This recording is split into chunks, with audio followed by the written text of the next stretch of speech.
Hello, everybody. If you are here for the C.A.S.E Academy University Open House, you are in the right place. We're just giving it a minute for folks to trickle in, and you can use the chat function in this webinar. So feel free to say hi, tell us who you are in the chat, tell us where you're from, and anything else you'd like to share today. I will share with you while we're waiting for a few folks to trickle in. I am in Los Angeles and it is a very hot day here. You might be experiencing other weather around the country, but I hope that you are enjoying wherever you are today. And I hear the flu is going around, so I hope that you are well out there. And I'm looking forward to talking with you about what we have to show you in the Academy. So feel free to put in the chat who you are and where you're from.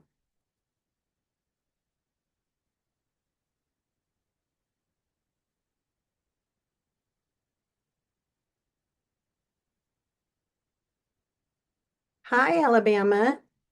Nice to see you. I have a lot of new friends over in Alabama. They're doing some great adoption permanency work over there. Indiana is in the house. Nice to meet you.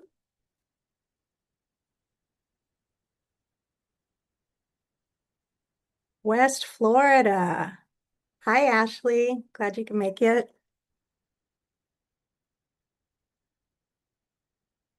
Charlotte. We've got two North Carolinians out there. Welcome, welcome.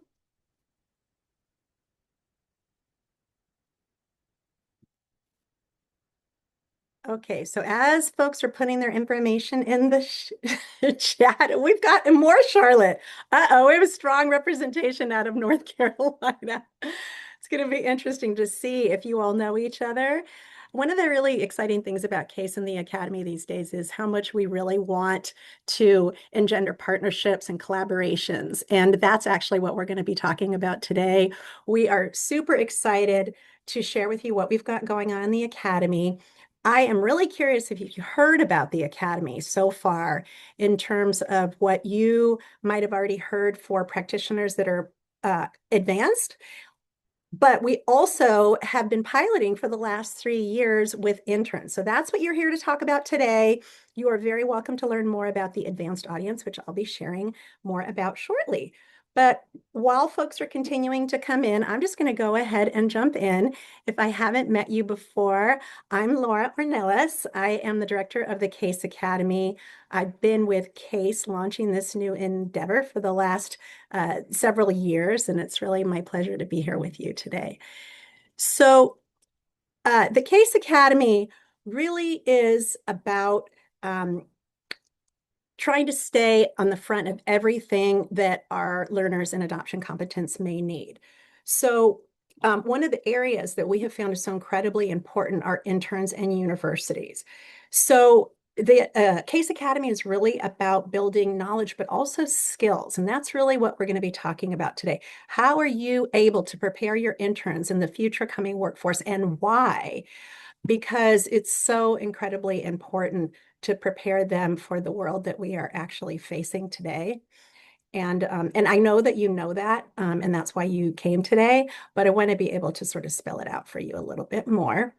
So first, I'm going to spend just a few minutes talking about who C.A.S.E is, if you're not as familiar with our organization, and then get into what the Academy is, and certainly how we're going to be able to work with your interns and partner with you. Okay, so welcome everybody. I'm going to be jumping right in. I also see Michigan is in the house, so welcome. Okay, so first I want to just tell you a little bit about C.A.S.E. If you haven't heard of us, we're a national organization. We've been doing this work for a quarter century, and you may know us from our direct service if you're in the DC, Maryland, Virginia area, where we serve over 7,000 families a year in some way, shape, or form. We are also generally known across the country for our training and education of professionals, such as our NTI and TAC curriculum, which are nationally offered. And also, really wanting to make sure that you are aware that we are specializing in this unique space of meeting mental health needs around children who are in foster care, who are adopted, and or being raised by relatives in kinship caregiving. So as such, we also work with systems these days to be able to build bridges between child welfare and mental health systems, because of course, both of them are impacting the lives of the children and the families and the adults that we serve. So that's a little bit about who we are at C.A.S.E. The reality of what we found in the last 25 years, though, is that unfortunately, the general population does not necessarily meet the needs of these families that are coming into care, and particularly with mental health providers that don't understand the complex issues that we're talking about here. Things like loss and trauma and identity challenges that children coming into foster care or who are adopted or who are being raised by relatives are facing. And I know that a lot of you are here because you understand that. But unfortunately, as you can see from this, from the negative experiences slide, we are unfortunately not always, our families are not always experiencing that in real time with their mental health providers. Several studies have found that adoptive parents have reported frequent unhelpful and negative advice or guidance by the therapist. And the thing that's so upsetting about this is that our families and our children might actually be negatively impacted, but as you as professionals also know that they have received a lot of training up to this point. And especially because you're coming from universities, you know the incredibly strong foundation that you prepare mental health clinicians to have when they're working.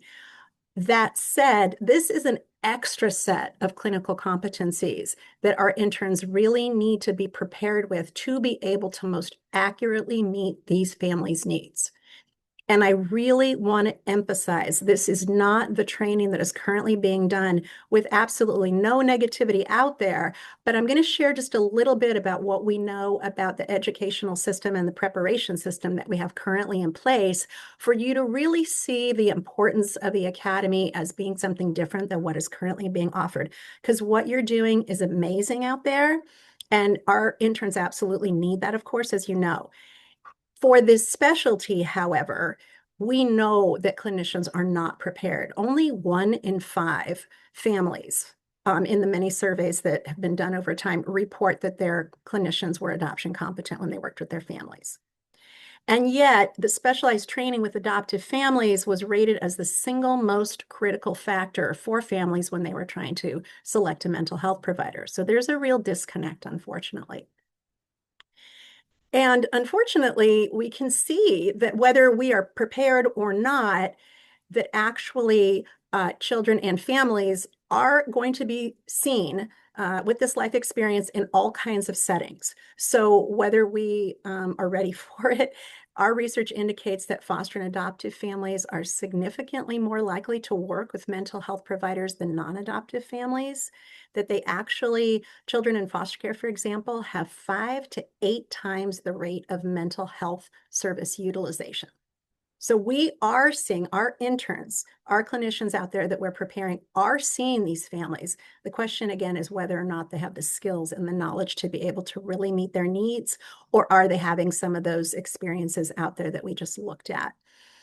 Recent research also tells us that 25 to 30% of kids, youth who were in RTCs, residential treatment centers in this country, were adopted.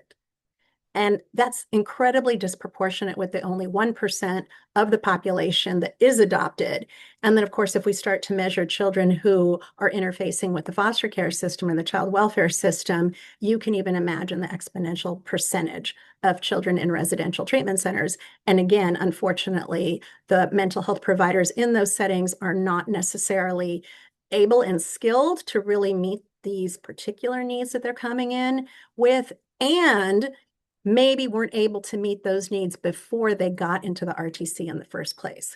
So adoption competence can often really be preventative, even though people think about adoption and permanency. Kinship caregiving is kind of an end solution. So really wanting to be thinking about how can we prevent the escalation of children and older youth's behaviors and mental well-being when we actually come in earlier with adoption competent providers. So why would we be focusing on interns and universities at this stage?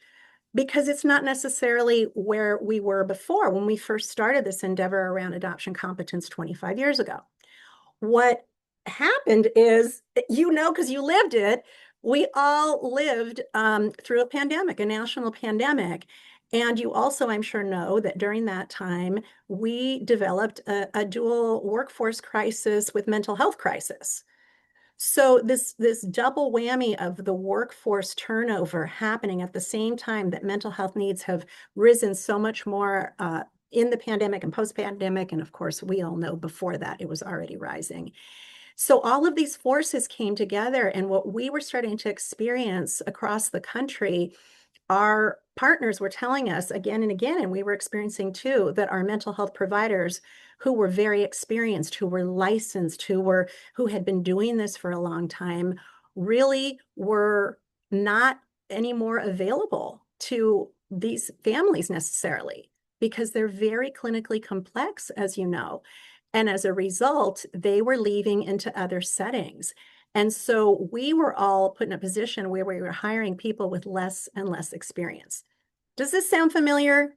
Everybody, feel free to use the chat if you want to, but this is what we've been living through and experiencing the last 5, 6 years, that we have been hiring greener therapists into positions where they really need to be having the most complex and elevated skills as possible. And so they're underprepared. Additionally, there are treatment deserts across the country, meaning that there are huge pockets around the nation where we really don't have the services, much less skilled providers that can be able to understand and serve our kids. And so as our interns go off into the world, we really have an opportunity here. We've really pressed ourselves when we created the C.A.S.E Academy to start with actually the interns. And it was interesting because it wasn't necessarily where we had anticipated the design starting. But the reality of what was happening out there in terms of needing to prepare people early and as deeply as possible, even through an internship, became really evident to us. So, how do you prepare people to do a clinical specialty that takes so much time to develop? That for many of us, that it's taken years and years of practice and training to get to. The reality is addressing loss and trauma and the impact of childhood adversity on childhood development and identity challenges and all those elements of adoption competence requires really hardcore preparation.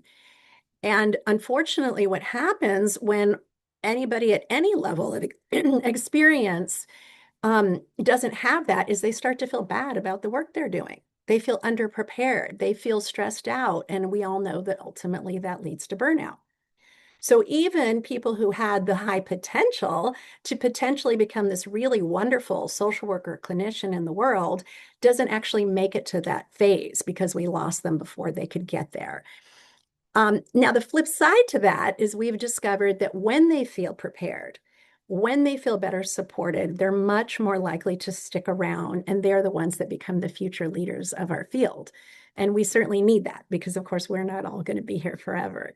So, one of the real motivations and things that we've been starting to see, we'll talk about outcomes in a little bit, is the retention and the engagement that's happening for our professionals as we're developing them through their internships.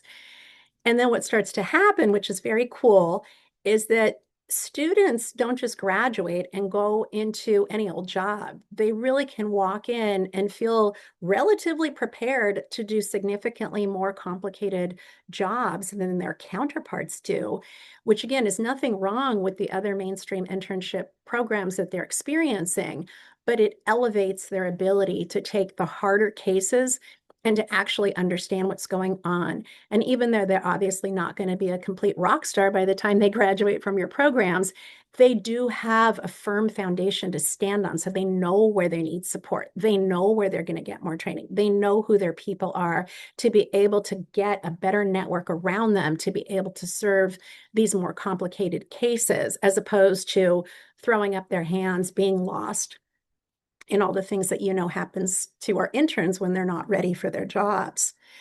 The other thing that I want to share that we've learned throughout this process of piloting is that really it's part of our code of ethics to work within our scope of training. And we have had clinicians say along the way across the country, I feel like I'm working out of my scope when I'm underprepared to work with these families. And this complex population really tells us that our interns and our new clinicians need more from us. So rather than it being an individual challenge, it really is kind of a collective opportunity for us. And unfortunately, you saw the flip side to that. The flip side is what our families experience when our professionals don't have what they need.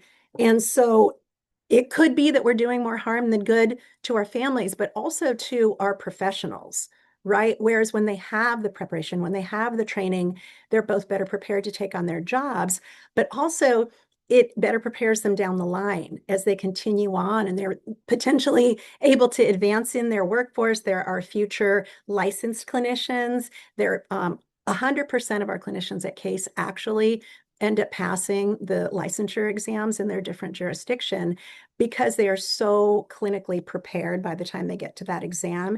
And I think that really says something as it relates to deep preparation and adoption competence. And so that's really something to think about, is that all outcomes are improved across the board when we better prepare our interns. Okay, I know that you know a lot of what I'm saying because you work deeply with interns and you're preparing them for the field. But as it relates to adoption competence, I just want to share a little something with you if you don't know and aren't aware of how little foster care and adoption and kinship caregiving is actually discussed in even the best grad schools around this country. We had a wonderful paper by Dr. David Brodzinski, who some of you may know as a leading adoption researcher internationally. And in this paper, A Need to Know, he described the needs and the inadequacies of the clinical training that's been happening across the country. And even though his article is some years old now, unfortunately, as we understand it, the profile really hasn't changed. So for us to still understand that there are literally minutes, not hours, being spent in graduate programs when we have all of the training and preparation at our fingertips. It's been developed. We have some wonderful outcomes around our training that tells us that it's working. So it really recommits us to be able to help prepare those interns when we know that their clinical training programs are not really offering what they need in terms of this specialty care. And so we wanted to reach out to you first, master's level clinical programs. While there are other disciplines, like the medical profession, certainly some other related disciplines that also need this information. We wanted to start with you first because, again, it's in our code of ethics and it's at our fingertips because we are all already working with these clients as social workers and psychologists and counselors. So we really are hoping that you're interested to join us in creating this clinical specialty. This is really an opportunity through the Academy now to be able to have you join with us to help your interns get better jobs that they're better prepared for. I do want to comment that we have a vast network at C.A.S.E that you may or may not know about.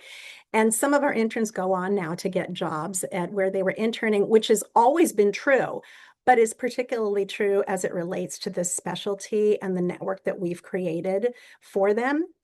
Also, you may know that we piloted with the University of Oklahoma, which we'll talk about in a minute. And it's really been a wonderful pleasure and partnership to have a university get recognition through our network as well. So that's another wonderful opportunity. And of course, the reality that over 1 million people who've been adopted, you know, unfortunately don't have the training that they need despite what we know about its efficacy. And so I'm really hoping that someone, any of you, are wanting to be part of that wave of the solution. Okay, so now let's get into where the Academy comes into this whole picture that I've set for you. And we are going to allow for some Q&A time at the end. So I want to make sure that you know that you are welcome to put a question in the chat if you'd like to. And we'll definitely want to hear your voices in a little bit, okay? So I'm just going to pause right here. I gave you a lot of information.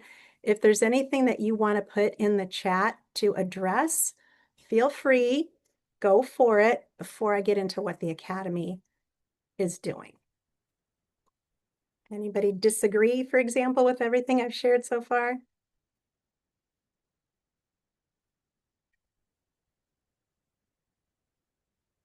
Okay. I'm not seeing any disagreement in the chat. All right. So let's go ahead and move forward into what the C.A.S.E Academy can do for you. All right. So as I said, we've been piloting now for 3 years. And the most important thing that we wanted to do was to look at what an intern was already receiving in terms of the traditional competencies that you've been training them with at your universities, which are wonderful and very important, thought out kinds of competencies. Of course, they're very well vetted. And so we wanted to let you know that the competencies that we have created around adoption competence for interns are set atop the traditional competencies that they're already getting in your programs. So they're really complementary to each other, and they were intentional in that way. But they're adding things like the ability to work with the history of loss and trauma and separations that the people in this population have really experienced. And we're doing it through learning communities. So the idea with the Academy is that no one intern, university person, even advanced clinician is alone. Because in adoption, we always say that more is more, right? That because such a central and core issue in adoption is loss, we see that when things are diminished in any form, that probably not very positive things are happening. And so applying that concept to learning for interns is giving them people to have access to. So things that happen in the Academy happen in the collective. And you'll hear about the learning cohort group spaces that we create. We really want for people to be learning in community with each other, which is not unlike what you're doing in your classes. But quite honestly, in our virtual world, it's so important that we give people each other, that we're very intentional about that in the Academy. And then the important thing is that we are focusing on skills at the Academy. So while we do some coursework, namely our NTI course, with our Academy, we also want to make sure that the main role of the Academy is how do they translate all that knowledge that's coming in into actual skills. And I'm showing you my hands because I want to make sure that you really have that as a takeaway, that the Academy's purpose is to bring all this knowledge that they're getting from everywhere around them, from class, from videos, because we all know they're learning so much online now, to the coursework that we're giving them in the Academy is to now translate into action, into skills. So that's a really big piece of what we do at the Academy. So lots of different ways that we're going to look at enhancing practice and skills itself that we'll be getting into shortly. I want to just make sure that you know that the Academy is really interested in a learning journey. So we're going to be showing you, actually premiering our new interns for interns and universities right now, and then we'll get into more detail about what is in the video.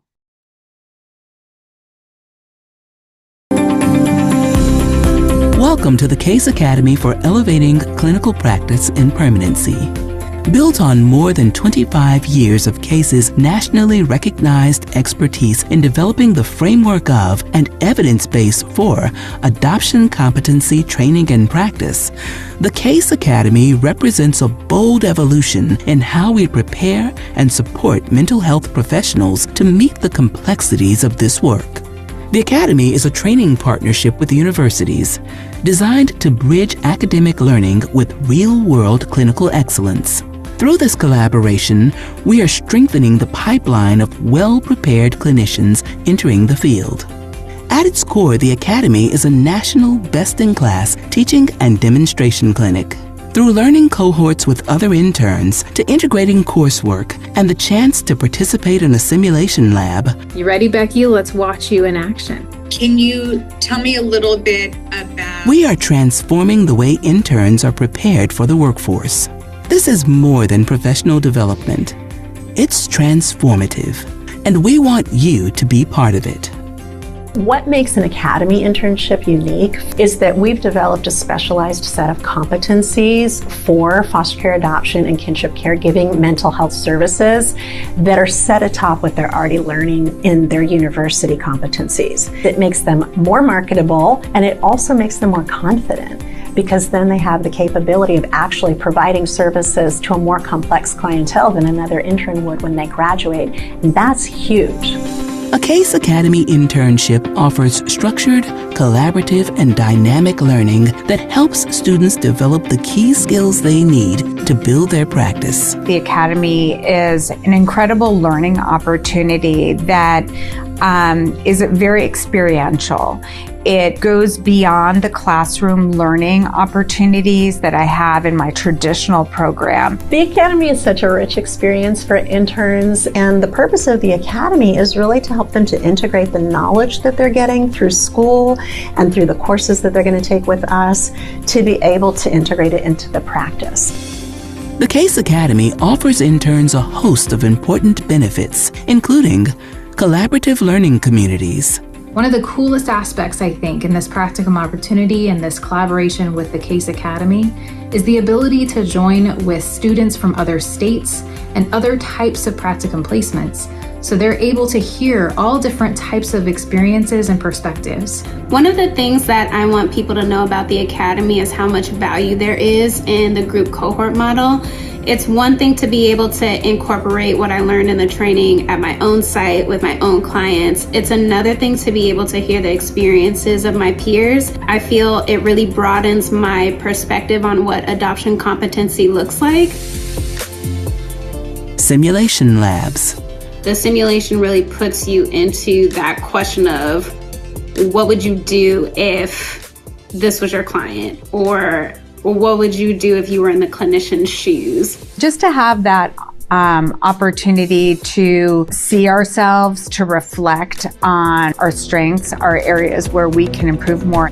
Access to C.A.S.E's instructional videos series for developing professionals. Woo, I'm having to deal with a lot of stuff. Yeah. Interns don't watch videos in a vacuum, but that in the support of the supervisory relationship, that they can really talk about and process the videos. C.A.S.E Academy Learning is supported by an advisory board of national, best-in-the-field experts with real lived experience. The intern program has been piloted through a successful partnership with the University of Oklahoma. The results of those pilots are really strong. This tells us that what we're doing is working in preparing an intern to actually take on the complex work of these families and children. They are significantly more prepared. A key component of the program is evaluation. And it's working. Early results show that 100% of interns found this internship very satisfying. That interns grew by a full point on adoption competence skills on a 4-point scale, and that supervisors scored interns at 4.4 out of 5 for workforce preparedness.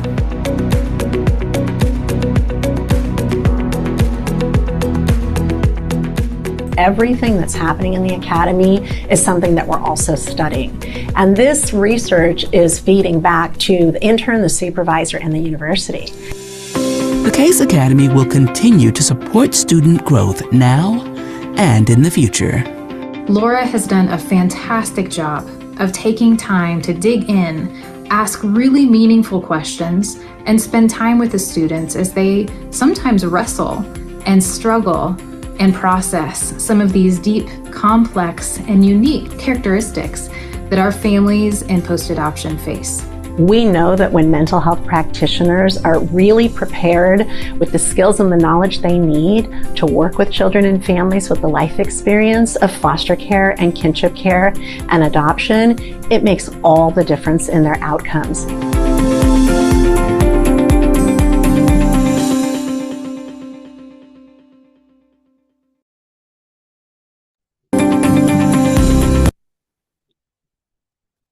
Okay, everybody.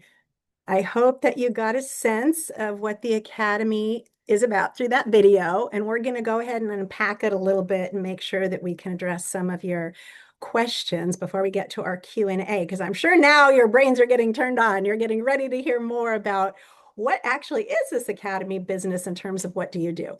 So you've been hearing that there are some outcomes. We see that they're very strong. So we're going to get into outcomes in just a minute. But first, I want to acknowledge and appreciate the people who have helped us to get here. It's really been my honor to create and launch this academy. But it wouldn't be happening without the advisement of some amazing experts in our field. You saw them on screen there for a second there. We have a very high standard in the academy, particularly as it relates to universities and research. And so we really wanted to make sure that we had researchers on our advisory board from day one. These people have donated their time to us for the last 3 years, and it's a very tight group of 10 at this point. It's a national board that consists of professors and researcher, and then also people with lived experience are the balance, which is a really wonderful, beautiful thing. Many of these people are our inaugural faculty for our courses that come later. So we're going to be talking just for 1 minute about other audiences outside of the interns so you can see what I'm talking about. But I do want to let you know that this is not a passive advisory board. They're actively involved in terms of staying ahead at the front of this field and making sure that we are following those trends to best meet the needs of our coming up clinicians. So you can learn more about them on our website. I've mentioned Dr. David Brodzinski, who's our chair. Dr. Kate Murray is a wonderful clinician expert on child trauma from Duke University. And of course, you saw Dr. Bonnie Goodwin, who's in the video and collaborated with me for 2 years and is an assistant professor at the University of Oklahoma Center for Child Welfare. So those are just a few. And then, of course, our lived experts like Dr. Holly McGinnis, who's an amazing force in the adoption community. And Angela Tucker, who's a national voice on permanency. I could go on and on. They are all amazing and wonderful and impactful. So the role of the advisory board, as I said, is really to continue consulting on the development and who should really be our faculty, who should be involved, because, again, at the academy, we really are going for the highest standard possible. This is not kind of like, just kind of like someone who's been doing this for a few years. These are really experts that we have involved who are at the top of the field that are going to be in some way leaning into or affecting what we're doing. They're very in touch with all of the outcomes, for example, and really wanting to make sure that we both learn by and analyze what's happening in the intern program, but then also that we potentially are impacting the field of research too. So I just wanted to put that out as a teeny little nugget for anybody who's interested in research in this area, because that is a possible interface for the academy as we continue to mature as an initiative. Okay, so let's talk a little bit about the academy audiences for a minute. So in the academy, we serve 3 different audiences, as I've mentioned. Today, we're focusing on the interns, of course, but I do want to help you be aware that we actually are working with these other audiences because they could potentially be our supervisors that you might have in your internships. They might potentially be some of the people that are in your program in some way. And so really want to make sure that you know that we have offerings for everybody in the academy. And while this program is specifically focused on interns, it's really helpful to know that lifelong learning is really an important part of an adoption competent professional. And so a person really could enter at any starting point. And I especially do hope that some of the clinical supervisors who are out in those internships will be interested in participating in the academy themselves. Okay, so now let's talk about the interns' actual experience while they're in the academy. We're forming learning cohorts now, everybody, for the fall. And that's why we wanted to get to you in March, because I have learned that you university folk get going early. And we already have interns reaching out to us for internships, many months beforehand. So I wanted to have the opportunity to have this little time with you so that you could start to think about this fall. This fall, I have space for a new intern cohort. And if you decide to register your interns or to form a contract with us, which we'll talk about in a minute, we really want to make sure that our learning cohort has the richest, most diverse group as possible. What I like to do is mix people from around the country. That said, if you had a large enough group of interns and a large enough program that you really wanted it for just your school, we could certainly have that discussion offline as well. What's going to happen is the intern would come and be part of a learning community that would include learning cohorts, and that's an hour and a half per week with the academy of all of this processing that we're talking about. There is a ton of digestion that goes on, and there's also a lot of experientials we'll get into. But first, I want to tell you about the NTI course. The NTI course is a self-paced course that they would be taking alongside their internship. So wherever it is that they're placed, they're going to be taking our NTI course. And I know that they're already in a lot of classes out there, but I've not had a problem with the interns not being able to pace with the NTI, because in the learning cohorts, we work on a module at a time so that they can actually do it all together, and they help each other, move along through the curriculum. And it's okay if they miss, pieces, because we're going to talk about it in the group. So it's a very supportive environment to progress through the NTI, which is kind of foundational adoption competence knowledge.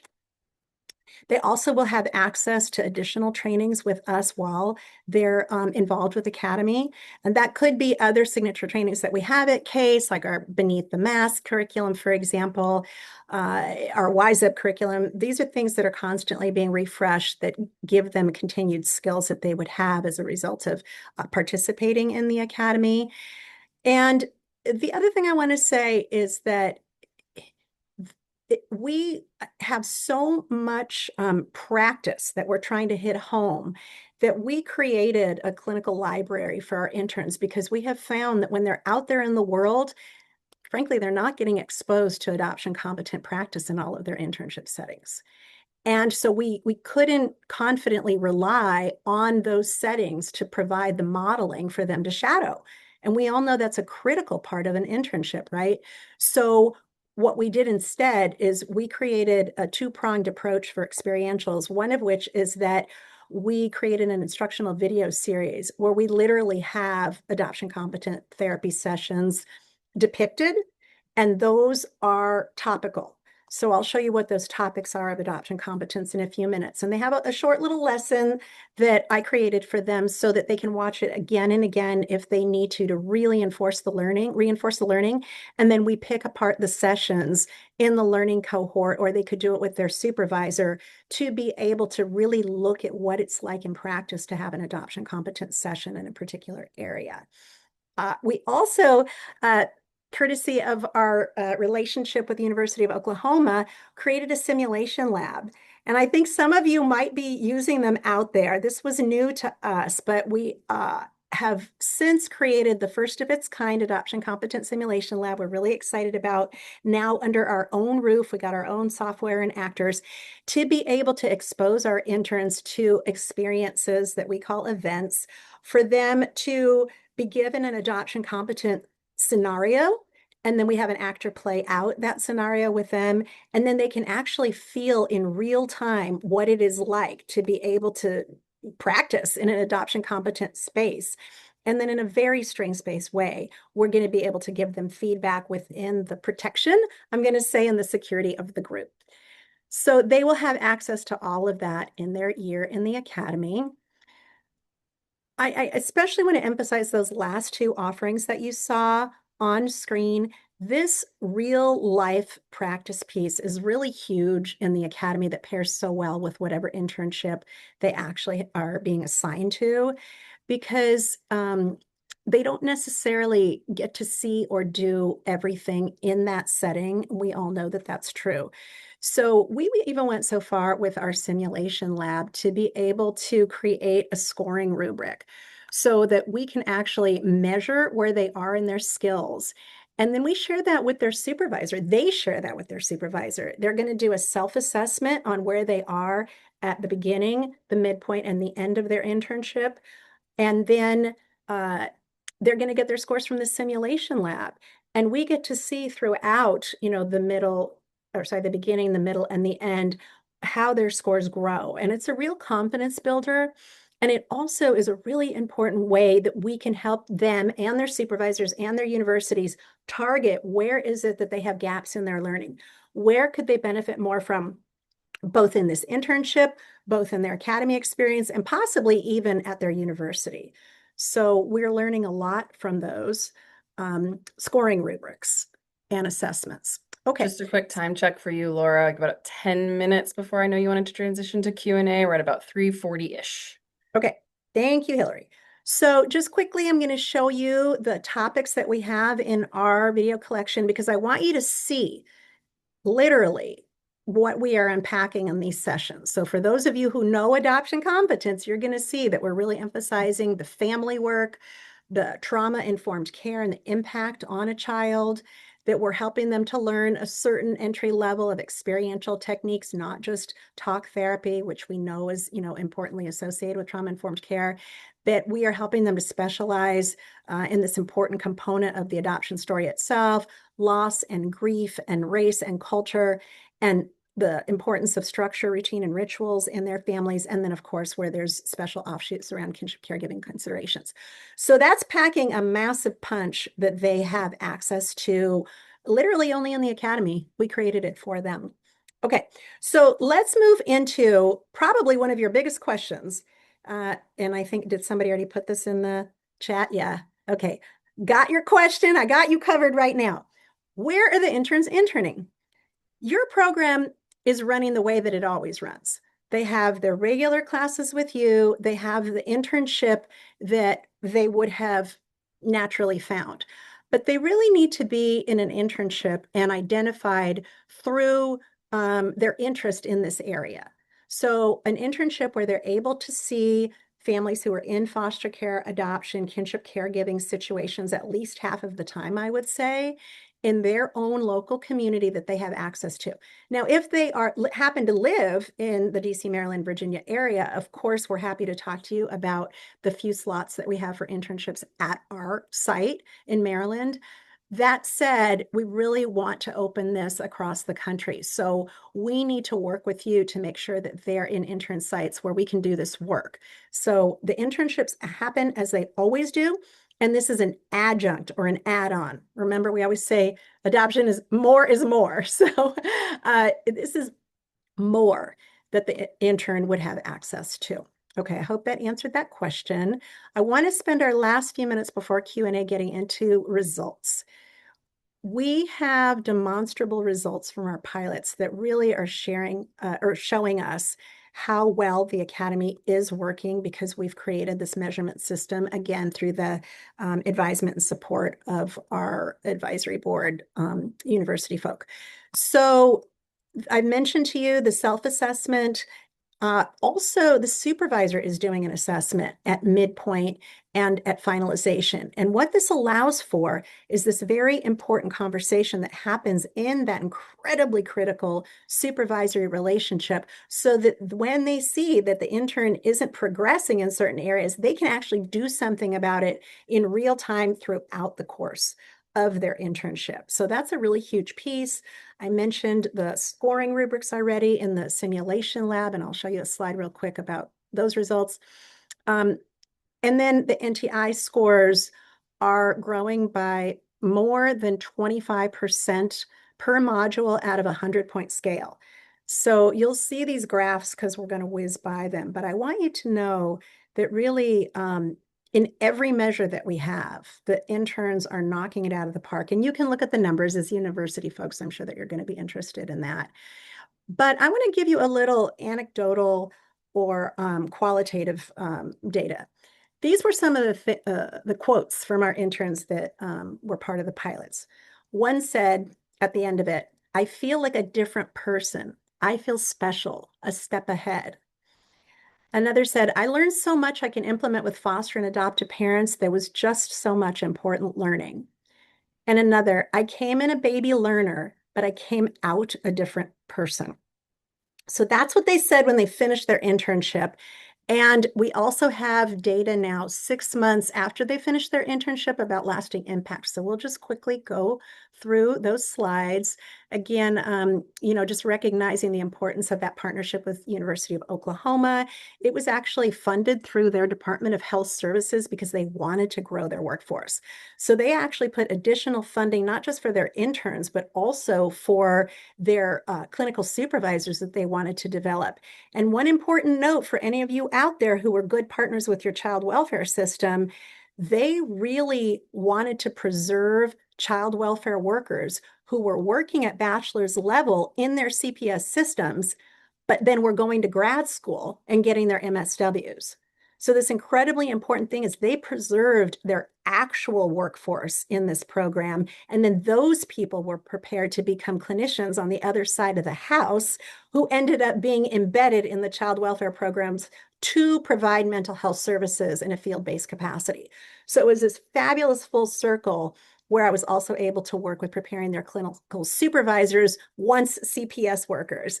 So I really want to acknowledge the creativity that we all worked with, and they are just having an exponentially growing adoption competence system in their state. And you're welcome to talk to Dr. Bonnie Goodwin over there about that.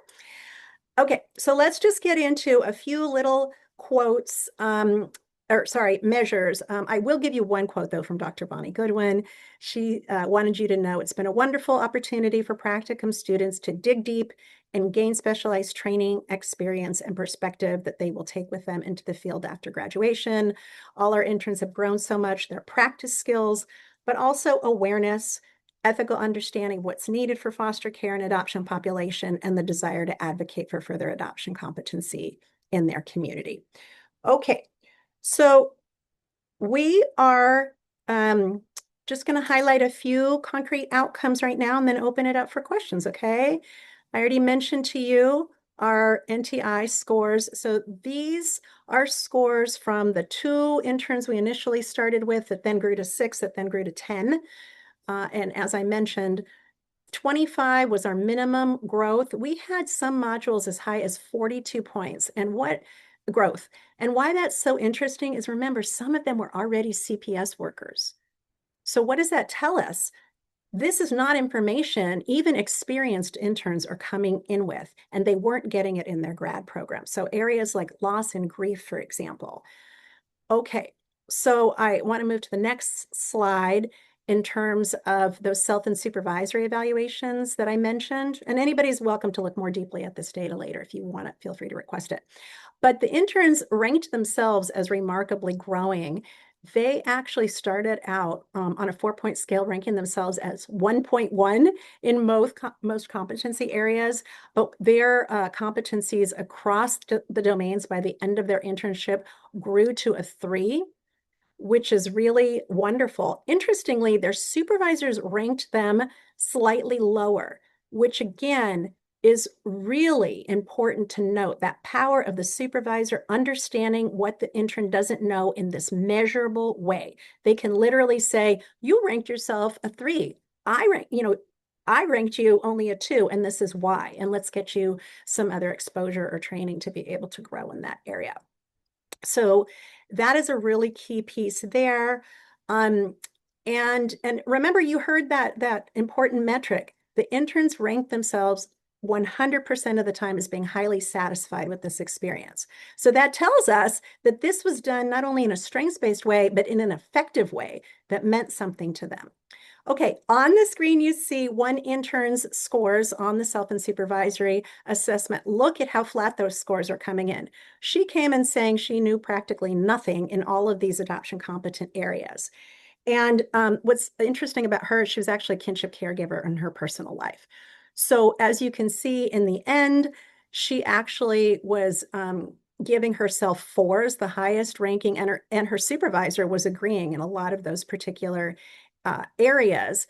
And the reason is because she experienced such exponential growth. And then what was really beautiful is she was taking that out into her personal life, and it was impacting her whole family, which was a wonderful thing. Okay, and then I mentioned the simulation lab scores. You can see that out of those domains that we measured, we had 4 to 10 point growth out of 20 across those 6 domains. So, again, those are big growth jumps over an internship. I do want to comment some of these were traditional internships, meaning over the course of the whole academic year, which I do prefer. And there were some that were on an accelerated internship. Okay. And then I mentioned the 6-month survey that we sent out, and you can just briefly read how many of them wanted to stay in this type of work, how many of them 100% felt prepared to do it, and especially that they were doing the types of work we wanted them to do, like working with parents, for example, which is usually an incredibly hard thing to do without any training. Okay, so I'm going to stop there. I want to thank you for listening. I know I went fairly fast. So next steps, I want to share with you a little bit about the fee structure and then talk about next steps and whatever your questions are. So all of the things that interns get at the academy are covered in one cost. And we try to make it really simple for you. You could create a contract with the academy, and I'm very happy to tailor make it to your university for whatever your needs are, for whatever the people are that you want to involve in it. If you just wanted to send one intern or 1, 2, 3 interns, we just gave you a per intern cost for all of the things that we discussed. The learning cohort, which again is an hour and a half every single week for 40 weeks, unlimited access to all of those videos and the simulation lab and everything we talked about. Also consultation with you and different meetings that we might want to do along the way to make sure that you're in the know. The only thing it doesn't cover is if you want to involve their supervisors at the internship sites. Those supervisor and internship sites should come up with an arrangement to be able to make sure that those fees are covered through, because it's individual clinician learning for those supervisors. So where we would go from here, if you are interested, we hope that you are. We hope that you can find funding at your universities. We hope that these are not cost passed on to the interns, because obviously we all know that they are not in the best financial shape. But there are lots of creative things we're seeing universities do to cover the costs, whether it be partnering, such as Oklahoma did, whether it be accessing Title IV-E funding. So we could talk separately about that. And then if you are able to access those funding streams, just let me know. Complete an inquiry form on our web or schedule a chat. We're about to put a QR code on the screen. And then you just decide and reach out how many interns you might like to send, so I could slate them in the best possible group for them and have the registration completed. And then we would just move forward in this very powerful learning process. It's a very engaged process. So you would just want to identify who on your end would be a good contact for me, and I will be happy to start talking with anybody you would like. So let's open it up for questions. And if you could, get the QR code going out there so that people can have individual chats with me, that would be awesome. Okay, questions. Feel free to put them in the chat or unmute.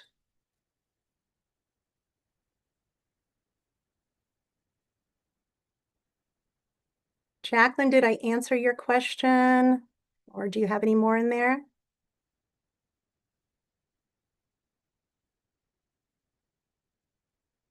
Oh, Lauren, we need to allow people to talk, I'm seeing. So if you can flag us that you have questions. Here we go.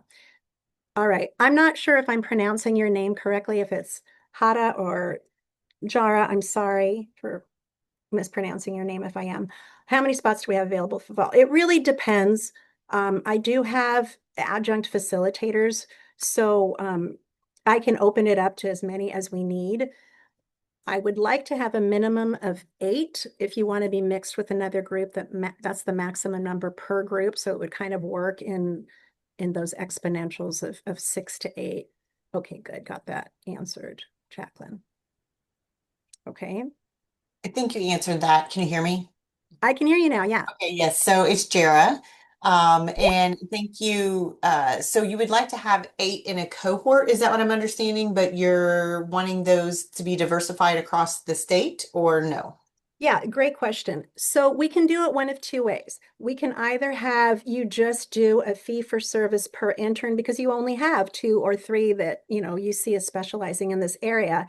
And then I would put them in a diverse group with people from other universities.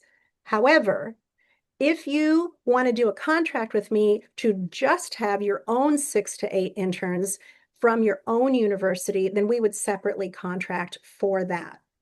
Okay, thank you. That clarifies that. Thank you. Okay, awesome. Other questions? The interest form is in the chat, so you can go ahead and you can fill that out, or you can use the QR code so we can set up any individualized kind of conversations you might want. Other questions?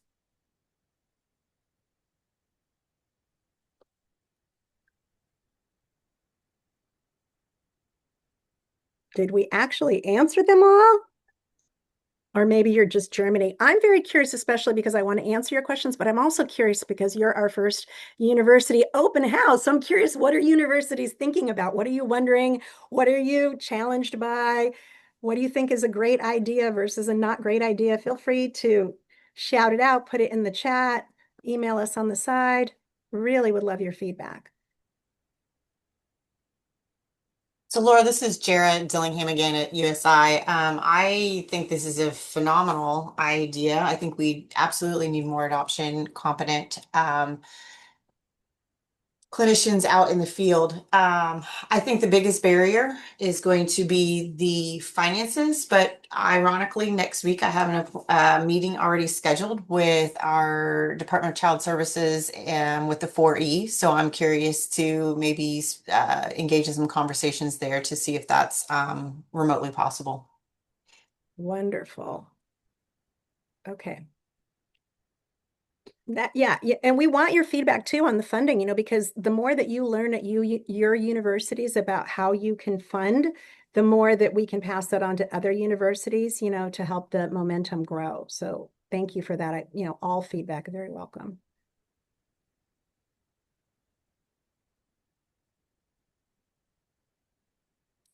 Okay, last questions. I see people in the chat. Ashley, I'd be very happy to talk to your folks when you set up your meeting. And we're trying out something new, everybody, that you will get an automatic Zoom link. If anybody has any tech glitches when you're using this QR code, please flag the Academy. We also have an old school email, academy@adoptionsupport.org. Okay, so let us know if you're having any kind of tech glitches, and we'll just, set you up really easily with an appointment. Any last questions? Thank you. Our email is in the chat as well. So all communication is open.